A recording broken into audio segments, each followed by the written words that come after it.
బ్రహ్మచ్చ దోషము పరిపూర్ణమాయే.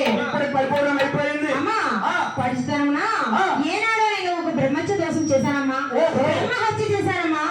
అందుకోసమనే ఆ బ్రహ్మదేవుడు భిక్షాటం చేసుకుని బ్రహ్మని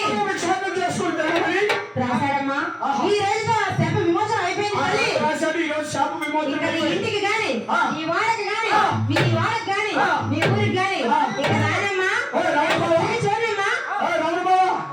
ఈ రోజు నుంచి కానీ మా తోడుంటోస్ కానీ మా ఇంటికి కానీ ఈ రోజు నుంచి మీ ఇంటికి గాని మీ కాలనీకి గాని మీ ఊరికి